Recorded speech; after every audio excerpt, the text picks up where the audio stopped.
If it wasn't for social media, I would not know about this man.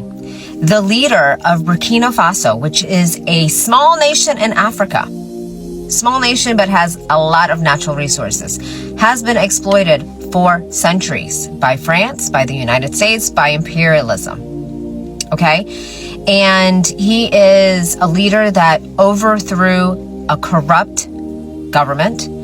And since then, I think in 2022, has done incredible things for his people, for his nation. He kicked out France. He's nationalizing their resources. He's building homes for people so that there's no homelessness. Like, he's a pretty incredible man. He's not even taking a presidential salary. Okay? And now the United States is saying that he is an enemy, he is a threat, and that he should be arrested. Mind you, there has been over 20 attempts to kill this man or overthrow his government. Pray for him. Russia has signed a deal with Burkina Faso. Burkina Faso has granted an industrial mining license to a Russian mining company called Nord Gold. Now, Burkina Faso is the 4th largest producer of gold in the world. So a move like this is really big and it's really bold. And it's not like Burkina Faso and Russia haven't done deals before, because in 2023, Russia made a deal with Burkina Faso to build a nuclear power plant. Now they're getting the gold from somewhere called the New Gold Deposit, which is located in one of Burkina Faso's provinces. It covers 52.8 kilometers within the exploration license held by Gilbert Burkina, which is now owned by Nord Gold.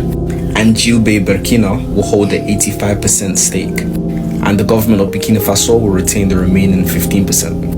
Now, why a deal like this is very important is because it shows how deeply entrenched Russia is within the affairs of Burkina Faso. Both countries are on a vibe of an enemy of an enemy is my friend. As Burkina Faso cuts its ties with the West, it embraces Russia and China, who are both super critical of the West. But can they be trusted? Is it neo-colonialism, new colonialism? Is it soft power? Some say only time will tell. Now, if you want to learn how different colonial powers systematically robbed individual African countries of their resources, make sure to get my ebook, Colonial Cartels. The link is in my bio. Burkina Faso has signed a groundbreaking agreement to build a nuclear energy plant in its country. Get the video to as many as you can, because remember, Western media or mainstream media would not help share the good news that we are having in Africa, the strides that we are making. They would not share it.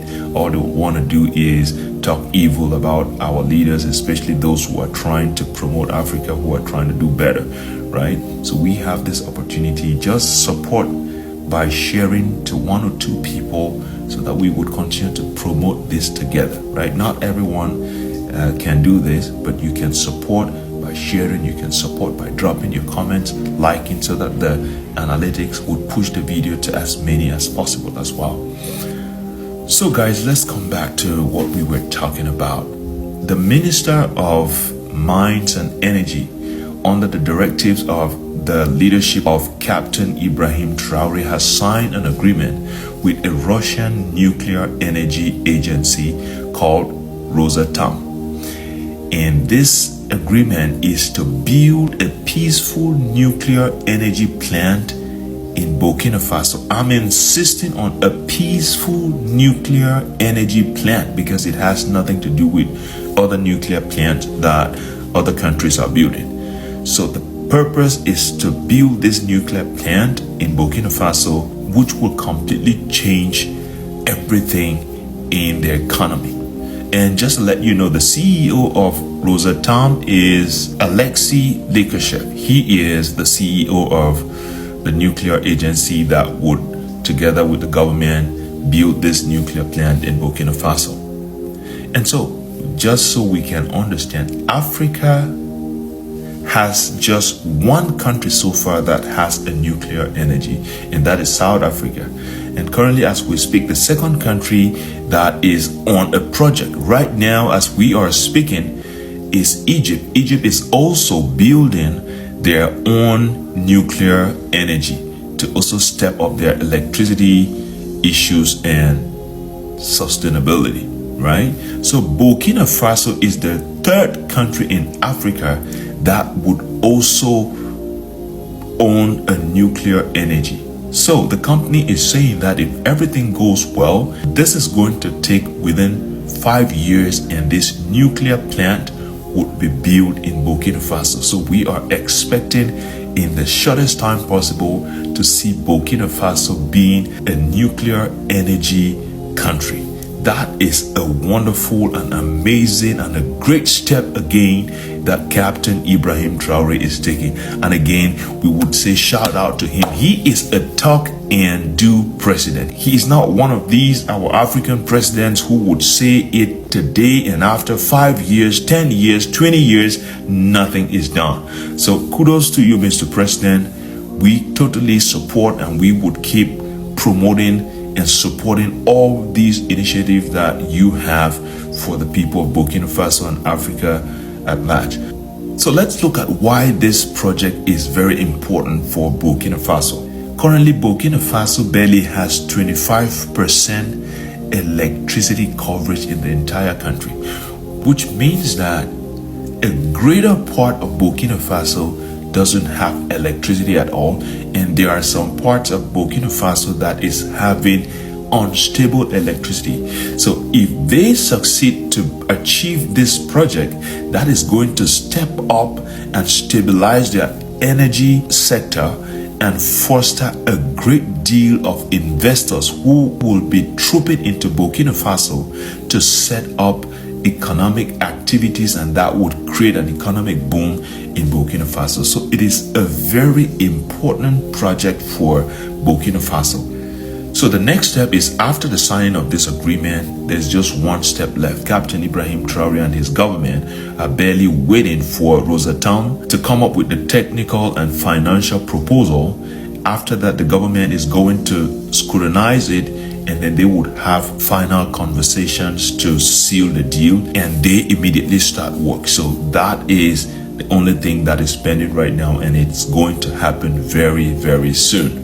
Now, my take on this is an amazing project that this young man who's been in power for just 2 years, we can all see what he has been doing for Burkina Faso, and now he is making a giant step, a giant move that most African leaders have not had the courage for 10, 20, 30, 40 years that some of them have been in power, have been unable to make. What are our other leaders waiting for? And the thing is, most of our countries have uranium under our soil.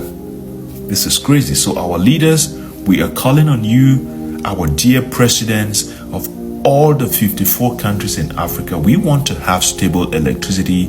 We want to have stable economies. We want to have energy sovereignty as well. So you guys need to step up and join the president of Burkina Faso in this great initiative, because if our African countries are also having stable electricity, then trust me, when it comes to economy, we are going to start going at the speed of sound, just not to say the speed of light. So that's just my own 2 cents. I don't know what you guys think. Drop your comments in the comment section. Thanks for all the support, and see you in my next one. Why is America and the Europeans obsessed with the Sahel of Africa? Why is the Trump administration talking tough and saber-rattling about going to war in Burkina Faso to remove the government of IBRAHIM Traore and take it as a slave colony? Well, listen to this. America is at number 1 when it comes to gold reserves in the world with over 8 million tons in gold reserve. Germany is at number 2 with over 300,000 tons in gold reserve. Look at the difference between America at number 1 and Germany at number 2. Third on the list is Italy, and fourth on the list is France. Now listen carefully. Most of these European countries don't have a single gold mine in their country. Therefore, they're targeting Africa. So this is competition between these Western countries targeting Africa to exploit and to plunder. Recently, the French got kicked out of most of the countries in the Sahel. So America want to replace France in the Sahel, and they want to do that by putting out this narrative that these countries in the Sahel of Africa are not democratic, that they are ruled by tyrants and so on and so forth. Therefore, America has to go there to bomb them in order to civilize and democratize them. This is the argument that America is making to their own public, using that as a justification to go to war. Well, it's not about democracy. It's about bombing Africa to take complete control of the resources of Africa, particularly gold and other rare earth minerals. This is what America and the Europeans have been doing to Africa. So when people like me have a problem with the West and the way they have been operating on the continent of Africa, my argument is not just sound but valid. So we have some major breaking news coming from Burkina Faso. You won't believe the reason as to why the United States of America, France, and all the Western powers are against Ibrahim Traore.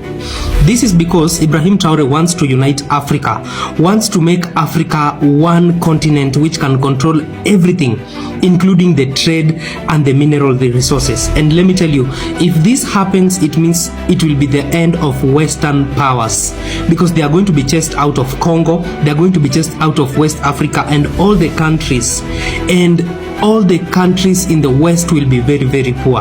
And that is why they are doing all this stuff. Just the other day, you heard that Ibrahim Traore wanted to go to war with Nigeria because a Nigerian general was threatening Ibrahim Traore with war. So they don't want all these countries to unite together, and they are causing all these dramas to ensure that there is no joined Africa.